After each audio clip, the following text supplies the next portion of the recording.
বন্ধুরা, আমি কল্যাণী ক্রিয়েশন থেকে আজকে একটা নতুন ধরনের 2-3 রকমের লুচি করব সবার সামনে। সেই লুচিটা আমি প্রথম এক বাটি ময়দা নিয়েছি, তারপর তাতে কিছু লবণ দিয়েছি,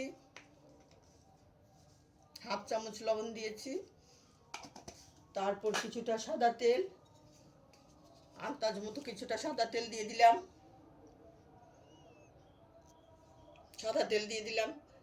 তারপর আমি ভালো করে এটাকে ময়াম দিচ্ছি। যখন আমার হাতের মুঠো ঠিক মতো ময়ামটা আসবে তখনই বুঝবো যে আমার ময়ামটা ঠিক হয়ে গেছে।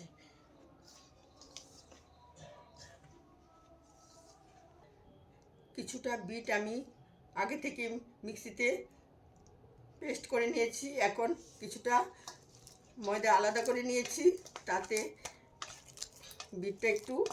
বিটের রসটা একটু দিয়ে দিলাম। কালারটা কীরকম দেখাচ্ছে, একবারে লাল, টুকটুক করে লাল। বিট খেতেও ভালো আর বিট স্বাস্থ্যের পক্ষেও ভালো।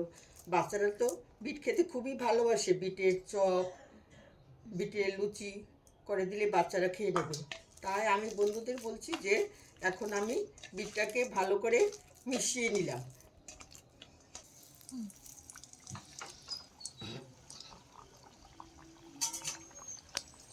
বন্ধুরা, এখন আমি লুচিগুলিকে একটু কড়াইতে দিয়েছি, খুব সুন্দর করে বিট দিয়ে মেখে নিয়েছি। দেখছেন তো বন্ধুরা, কি সুন্দর করে লাল রং হয়ে গেছে। মনে হচ্ছে যেন কি যেন কড়াইয়ের মধ্যে পড়ে আছে।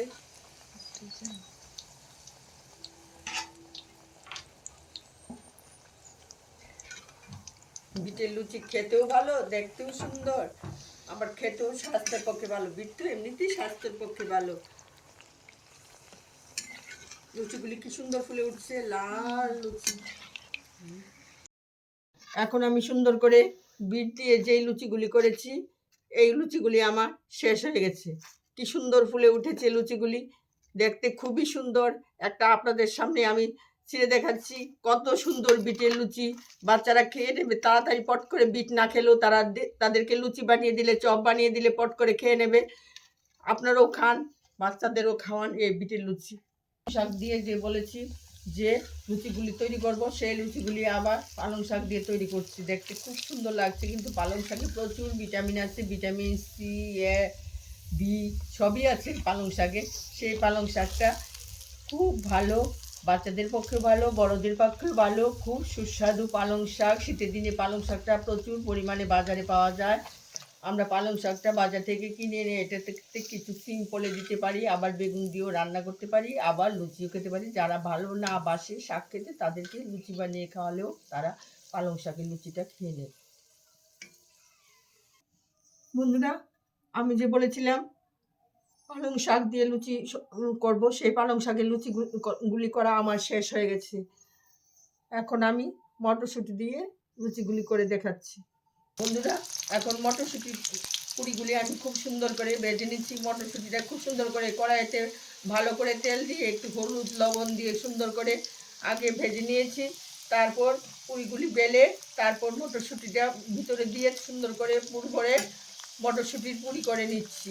বাজারে তো মসুর ডাল, খেসারি ডাল, মুগ ডাল দিয়েও পুরি করা হয়, তাই আমি মটরশুঁটি দিয়ে পুরি তৈরি করছি। খেতে খুবই সুস্বাদু। কড়াইতে সুন্দর করে ভাজা হচ্ছে, খুব সুন্দর করে ফুলে ফুলে উঠছে পুরিগুলি। বন্ধুরা, এখন যে আমি পুরিগুলির কথা বলেছিলাম, সেই মটরশুঁটির পুরিগুলি খুব সুন্দর করে আমি করেছি। মটরশুঁটিগুলি ভালো করে নিয়ে কড়াইতে ভালো করে তেল দিয়ে সুন্দর করে লবণ, মরিচ, লঙ্কা, হলুদ, একটু রসুন, এক কোয়া রসুন দিয়েছি, দিয়ে পুরিগুলি ময়ামটা করে নিয়েছি। তারপর পুরিগুলি সুন্দর করে বেলে, লুচিটা বেলে তারপরে পুরিটা ঢুকিয়ে তারপর আমি মটরশুঁটির পুরি তৈরি করেছি। আর এদিকে করেছি বিটের লুচি আর পালং পাতা লুচি। খুব সুন্দর করে আপনারাও বাচ্চাদের খাওয়ান, সবাইকে খাওয়ান। আমার ভিডিওটা যদি আপনাদের পছন্দ হয় তাহলে আপনারা বলবেন, আমি পরবর্তী ভিডিও দেখার জন্য প্রস্তুত থাকবো।